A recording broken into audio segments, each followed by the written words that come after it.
Hi guys, welcome back to this next video on SURDS, and in this video we're going to be looking at multiplying and dividing SURDS. So far we've looked at simplifying SURDS, what a SURD is, adding and subtracting SURDS, and now we're going to be looking at multiplying and dividing SURDS, which in my opinion is actually a lot easier than subtracting or adding SURDS like we've done before. So with that said, before we get started, we need to learn two rules. Okay, so the first rule we need to be aware of is that if we have a big number under a SURD, and this rule will look familiar from our past tutorials, we can split it into its two parts. Now, this is going to be important in this lesson because we can apply it the other way. So if we have two SURDs like that, we can times them together and put them under the same bracket with these two products there. And our second rule, similar to the first one, is that if we have two numbers that we know we can divide to get the number under the SURD, we can split that into its two parts as well.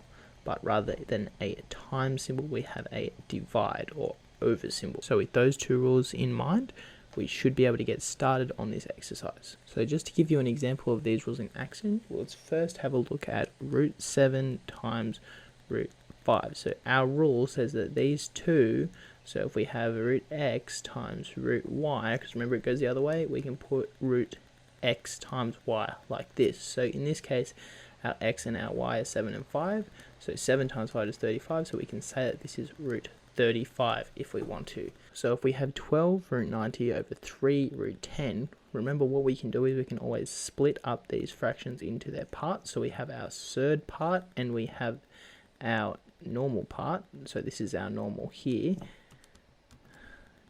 So we have root 90 over root 10. So this bit, 12 over 3, would be 4. Put that into your calculator, the same thing as 12 divided by 3. And over on this side, we can use that rule that says if we have root x on root y, the answer is going to be the same thing as this whole thing here. So in this case, if we take 90 divided by 10, we know that that is 9. And we know that 9 there is the same thing as 3. So that would then be 4 times 3, which is 12.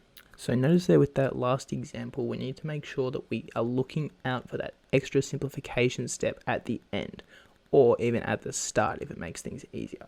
So what we're going to do now is we're going to just take a look at a little bit of a trickier one, just so we really get the idea.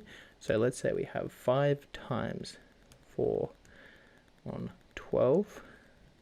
Okay, and 10 root 8. Now when you see this over, usually a good thing to do is to pretend that these two are in brackets, do the numerator and then the denominator, unless you see a clear way to simplify it, which there isn't in this case, and then treat each of these separately. So we can do this top bit first. We can see that 5, we can use our rule to say that this 5 times 4 would be the same thing as 20. So that's the 5 and the 4 multiplied together. And then the root 2 and the root 12 would give root 24. Okay. Now, notice that we could potentially simplify this here, but what we want to do now is we're going to do the denominator to see if we can split it up and potentially do it in an easier way. So we can see 10 root 8, if we put this in, this allows us to then split this up and further simplify it. So 20 over 10, splitting it into the whole number part, the coefficient part, and then the root 24 over 8, or root 8. So remember we can use our rule here. So root 24 over root 8 is the same thing as the whole root of 24 divided by 8, which is root 3. So 20 divided by 10 is simply 2.